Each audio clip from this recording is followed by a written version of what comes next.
Hey everyone, Big Pauly back for a brand new video. Back to talk about a few films that I've seen over the month in the stuff I can be bothered to watch series. Yeah, so we've got quite a varied pedigree of films this month, including just horror films, normal films, fun films, Christmas films. So I've just covered everything, not just stuck to Christmas films through December, but I've stuck to quite a lot of stuff. So let's get into it and let's talk about the first film.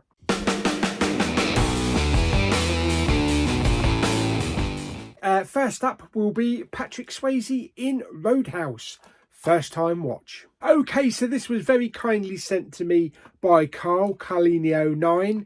Thank you very much, mate. I really appreciate it.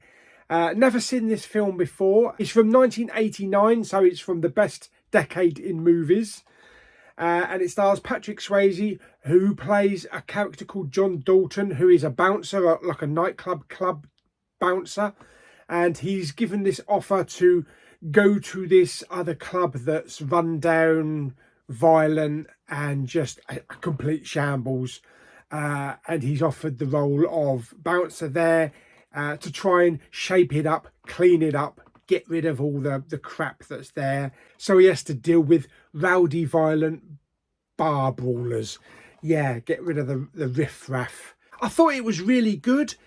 It's a typical 80s film, so there's lots of taking t-shirts off and showing your glistening muscles. But Patrick Swayze is really good in it. There is also a town threat from this hoodlum bully that goes round taking money off people for personal protection. He lives all high mighty in his big house, and he's got a lot of henchmen, and anyone who goes against him, he sends his henchmen after them. But good old Dalton goes up against him, and there's some fisticuffs and some violent bits, and I swear there was a ripping out of a neck as well, so that's all good. So Dalton puts the Double Juice bar back on the map. Perfect little place, but of course there's lots of violence. There's always people around to ruin it, and he has to take these bullies down. The film also stars Sam Elliott as one of Dalton's friends, Kelly Lynch. We've also, I can't remember the guy's name, but he was in Lost. He played, I think it was John Locke's dad who took his kidney. Yeah, but overall, yeah, really enjoyed it. Good fisticuffs. Some good action, great acting from Patrick Swayze, good storyline, and a great soundtrack from the Jeff Healey band, who I wasn't really familiar too much with Jeff Healey, so I looked up and learnt a bit about his backstory and growing up and losing his sight and that. And the film is to the music of the Jeff Healey band, which is rock, blues, and jazz kind of influence. So yeah, really good. Really enjoyed this one. If you haven't got this in your Patrick Swayze collection, then definitely buy it. Okay, so a couple of weeks ago, I watched Happy Death Day, and I really enjoyed this. I thought this was really good. This was like a Groundhog Day for university students. Yeah, it follows the character of Tree. Very unusual name. It's spelt the same as well. I suppose it's short for Teresa. Yeah, and she basically, every time she gets killed, she wakes up and repeats the same day. And there's this kind of like masked baby figure that's killing her and haunting her.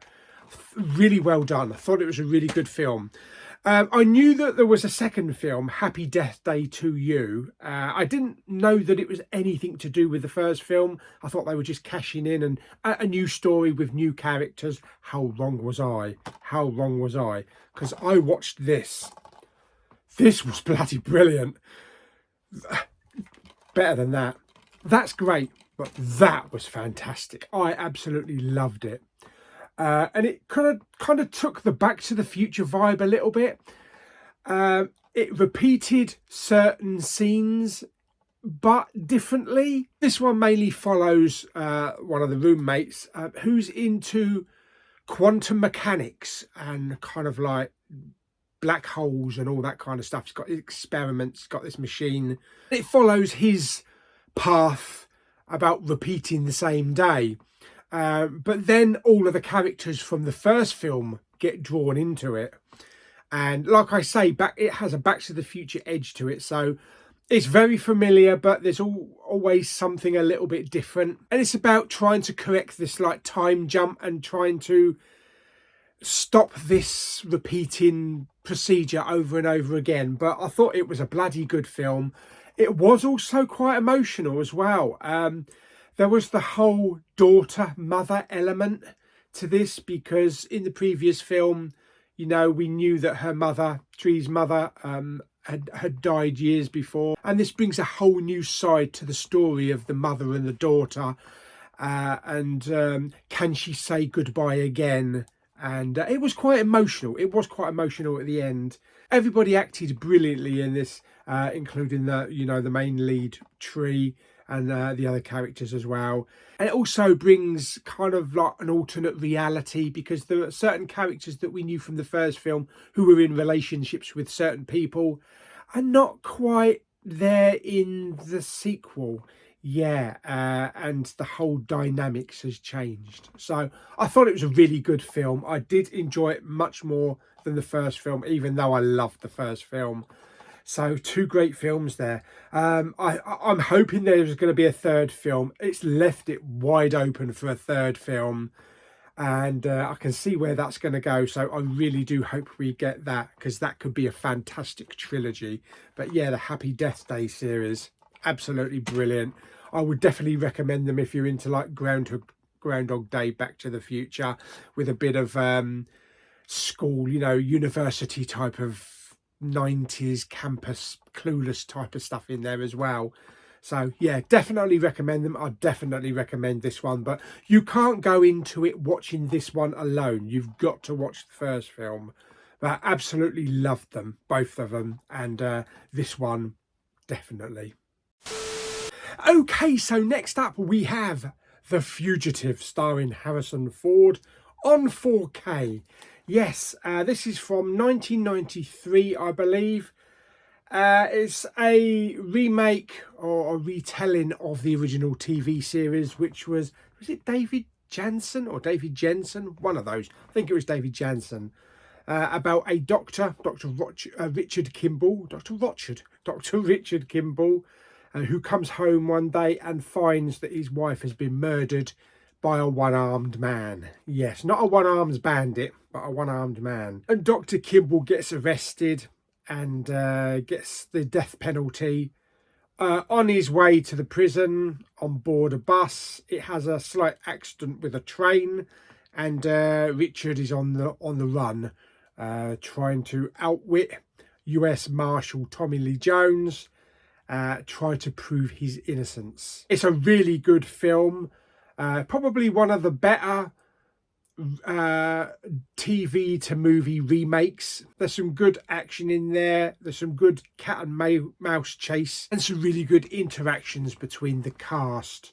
There's also a couple of actors in the film that we probably didn't know back then, but we're familiar with them now. Julianne Moore.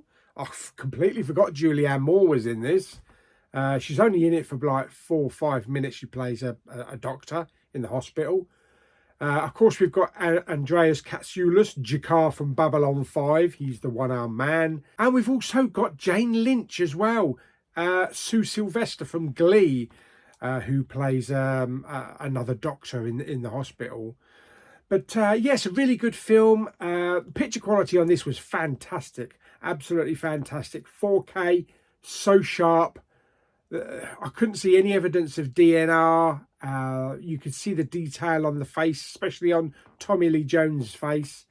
The audio is Dolby Atmos, which was really fantastic. Lots of use of the bass, especially when the train, the bus interacted with the train, so to speak. And there was some good use of some surrounds as well.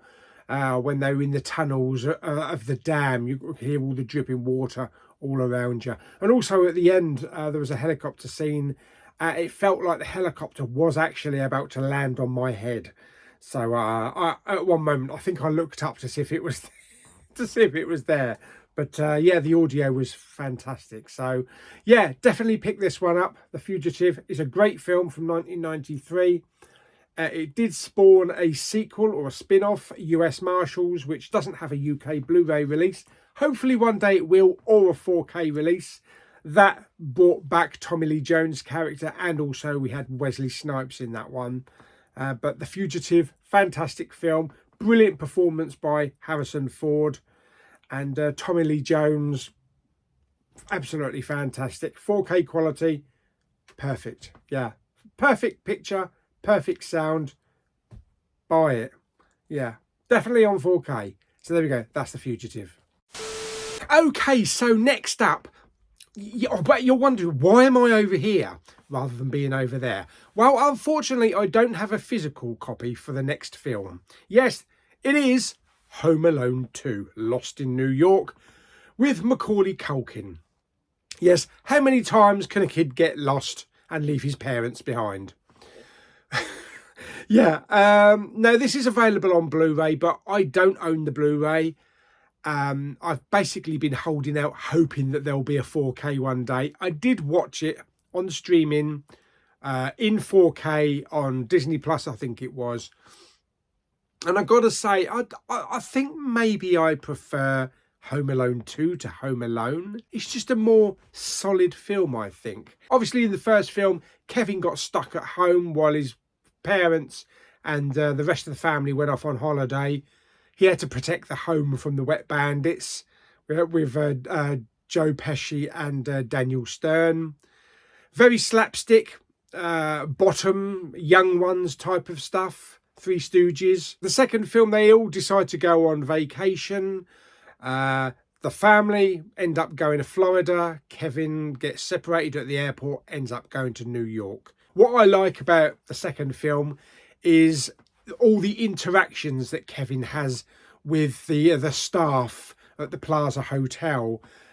We have the fantastic Tim Curry there, who's on the front desk. We also have Rob Schneider as well, as like the bellboy. And of course, if you're wandering around a hotel and you don't know where to go, you can always ask Donald Trump. I think there's a lot more comedy in this film as well.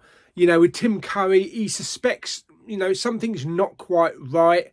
He's very suspicious of Kevin, you know, checking into this hotel and ordering all this room service. And they play off each other really well. We also have a rare appearance by Piers Morgan as the bird lady.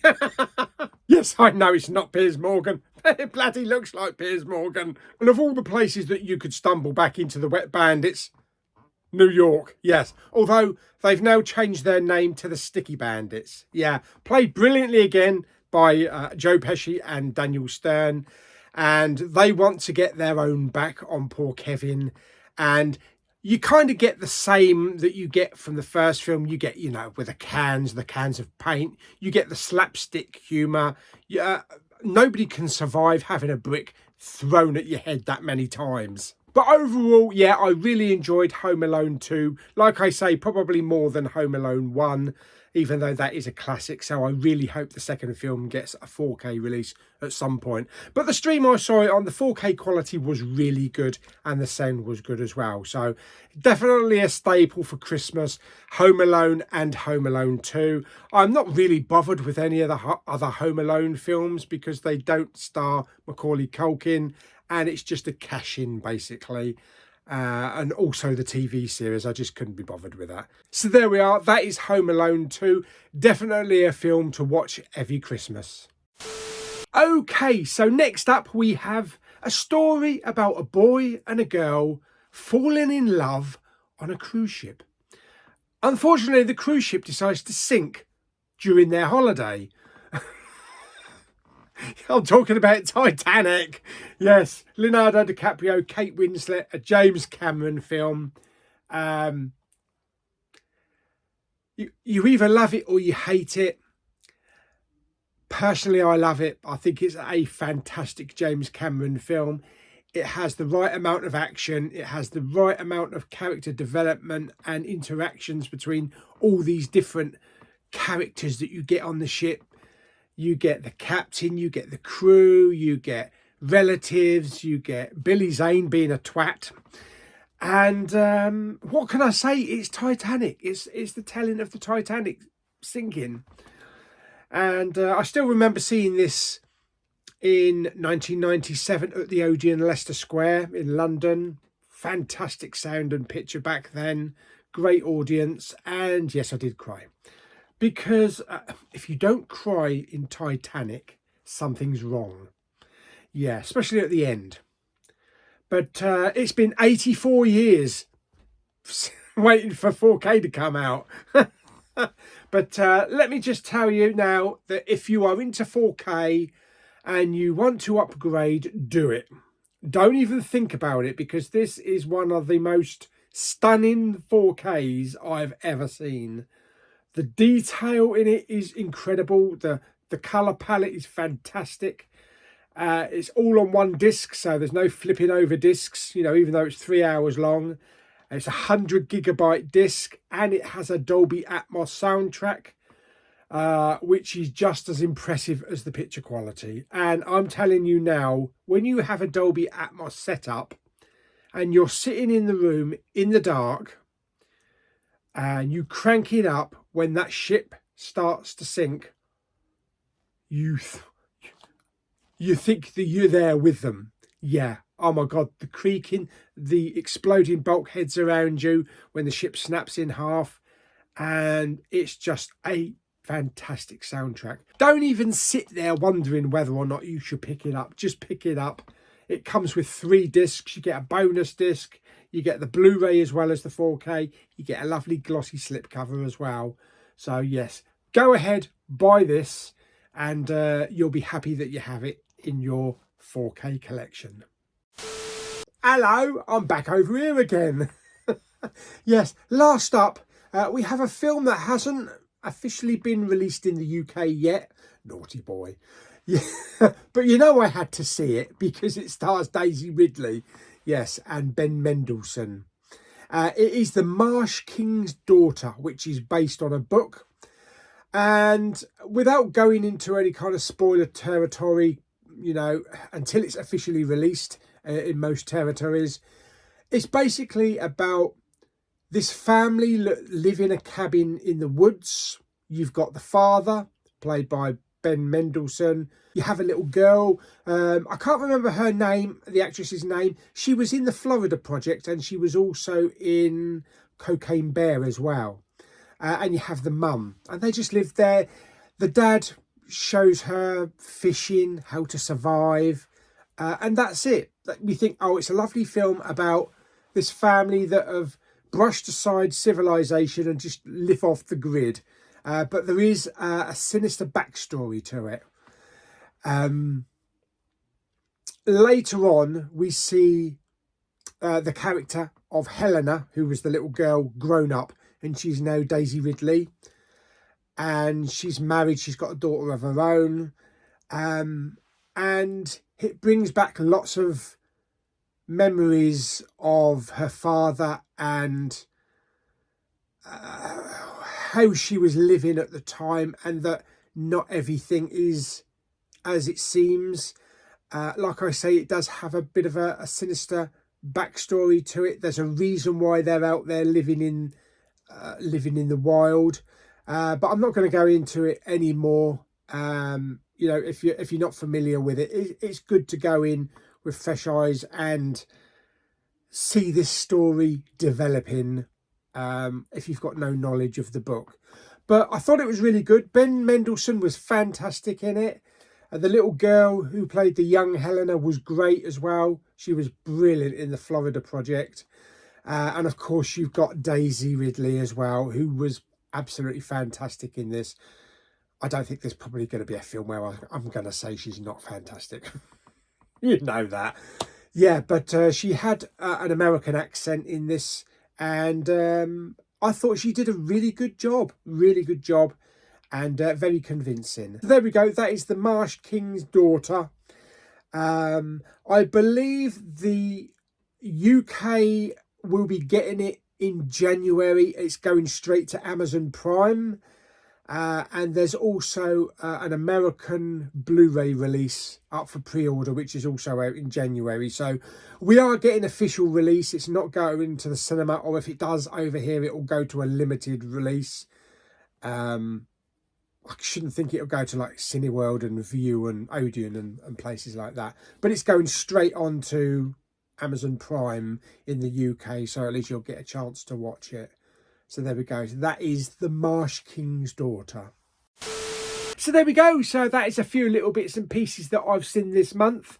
There's not too many Christmas films in there because I've kind of mixed it up and watched other stuff as well.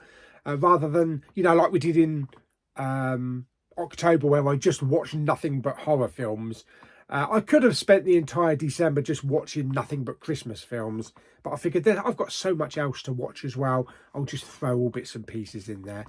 So I hope you enjoyed the video. If you did, like it by giving it some Christmas thumbs up.